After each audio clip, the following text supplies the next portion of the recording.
ஜெயிச்சு வந்துகிட்டே இருக்கும், மந்திரி ஆகிட்டே இருக்கும். இப்போ இவ்வளவு கவனமாக இருப்பதற்கு காரணம் இருக்கிற சூழ்நிலையை நீங்கள் புரிந்து கொள்ள வேண்டும் என்பதற்காகத்தான்.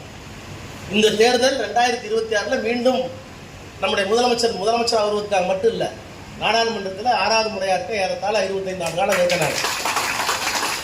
எங்களிடத்தில் பிஜேபி கூட்டணியில் இருக்கிற சந்திரபாபு நாயுடு கட்சிக்காரங்களே சொல்றது, வேற வழி இல்லாமல் கூட்டணி சேர்த்துட்டோம், தயவு செய்து இந்தியாவை அடுத்த காப்பாற்றணும்னா உங்க முதலமைச்சர் மீண்டும் முதலமைச்சர் வந்தாதான் முடியும்.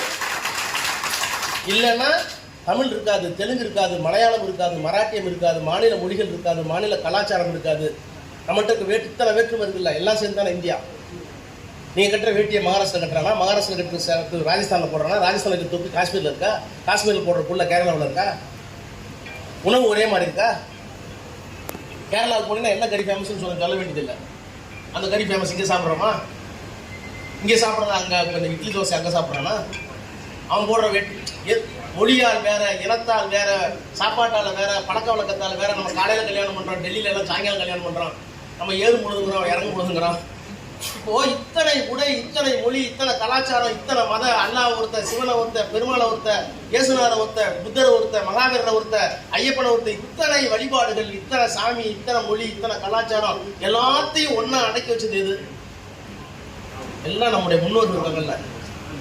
நேருவாக இருந்தாலும், காந்தியாக இருந்தாலும், வல்லபாய் பட்டேலாக இருந்தாலும், அன்றைக்கு இருந்த மனமாச்சரியம் தாண்டி பெரிய தலைவர்கள் எல்லாம் வெள்ளக்காரங்களுக்கு சுதந்திரம் வாங்கி இந்த நாடு ஒற்றுமையாக இருக்கணும்னா இத்தனை வேற்றுமைகளை எப்படி மறந்துட்டு இருக்கலாம்னா அதற்காக உருவாக்குறது தான் அரசியல் சட்டம்.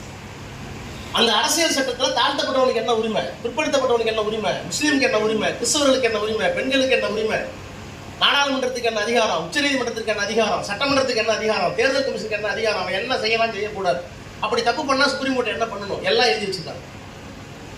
அந்த அரசியல் சட்டம் தான் இவங்க இடிக்குது. அந்த அரசியல் சட்டத்தை எடுத்து விட்டால் இந்த அடையாளம் எதுவுமே வேண்டியதில்லை. அவர்கள் வைத்துதான் சட்டம். மீண்டும் ஒரு முறை வந்து அவங்க, நான் ஒன்றும் சொல்லல, அவங்க தான் சொன்னாங்க 400 தாண்டிட்டோம்னா அரசியல் சட்டத்தை மாற்றுவோம். நல்ல வேலை 400 கிடைக்கல. இப்போ பீகார்ல, உத்தரப்பிரதேசம் எலெக்ஷன் நடக்குது. இந்த மாதிரி எல்லா மாநிலங்களையும் எனக்கு ஜெயிச்சிட்டா அடுத்தவங்களுக்கு நம்பிக்கை வந்துடும், 400 வந்து விட்டால் இந்தியா இந்தியாவாக இருக்காது. அதை தடுத்து நிறுத்தக்கூடிய ஒரே சக்தி திமுகவும் நம்முடைய தலைவர் தான். எனவேதான் இந்த தேர்தல் திருவள்ளூருக்கான தேர்தல் இல்லை, திருத்தணிக்கான தேர்தல் இல்லை, பெரம்பலூருக்கான தேர்தல் இல்லை, நீலகிரிக்கான தேர்தல் இல்லை, தமிழ்நாட்டுக்கான தேர்தல் இல்லை, சென்னைக்கான தேர்தல் இல்லை. இந்த தேர்தல் ஒட்டுமொத்த இந்தியாவுக்கான தேர்தல். அதனால நமக்கு எத்தனையோ குறைகள் இருந்தாலும் அவற்றையெல்லாம் கலைந்து வைத்து விட்டு இந்த பணிகளை ஆற்றணும் தான் முதல்ல உறுப்பினர்களை சேர்ப்போம். அப்புறம் BLA 2 போட்டோம். அப்புறம்